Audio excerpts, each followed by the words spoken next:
Assalamualaikum warahmatullahi wabarakatuh. Perkenalkan, saya Pepisri Anjasari, saya guru bahasa Sunda di SMKN 1 Ciasem Subang.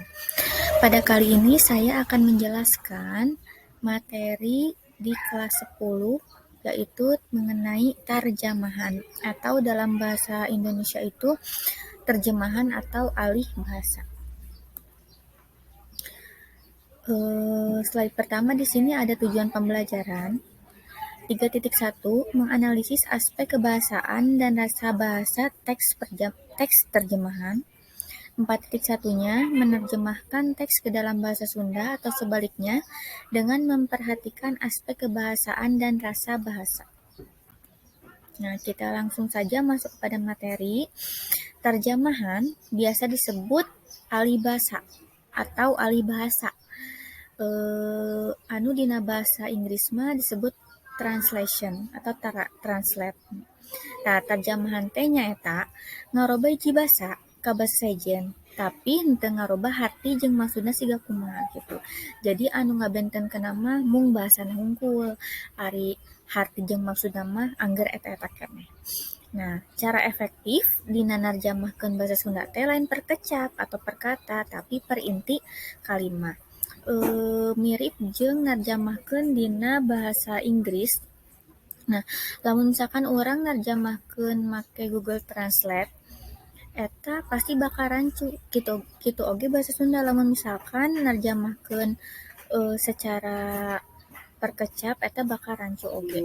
Waalaikumsalam. Nah, slide salajengna nyaeta basa anu digunakeun dina proses tarjamahan. Di dia aya dua istilah basa anu digunakeun dina proses tarjamahan. Anu kahiji nyaeta basa asal atau basa sumber, anu kadua nyaeta basa tujuan atau basa sasaran. Nah, di dieu aya basa asal atau basa sumber nyaeta basa mimiti anu diterjemahkeun kana basa sejen. Jadi basa anu mimiti saacan ditarjamahkeun teh eta disebutna basa asal atau basa sumber. Nah, anu kadua aya basa tujuan atau basa sasaran, nyata basa anu jadi medium tina basa asal.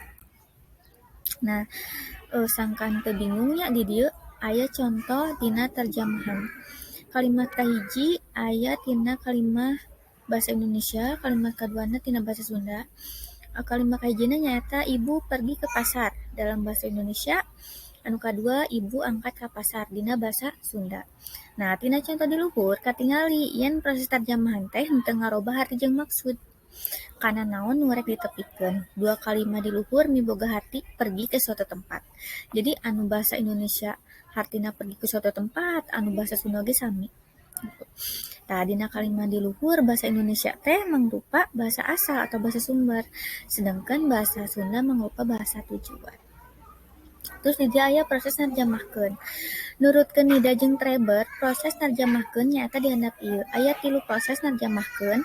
Anu kahiji nyaeta mariksa, dipake pikeun ngaguar amanah anu rek ditarjamahkeun. Anu kadua mindahkeun, masualkeun praktekan hasil analisis, dipindahkeun tina basa sumber ka basa tujuan. Anu katilu nyaeta ngawangun deui, meda rupa-rupa gaya basa jeung teknik anu dipake pikeun ngahasilkeun gaya basa anu luyu. Nah, sakitu panginten materi ngeunaan tarjamahan. Hapunten bae kalpatan. Wassalamualaikum warahmatullahi wabarakatuh.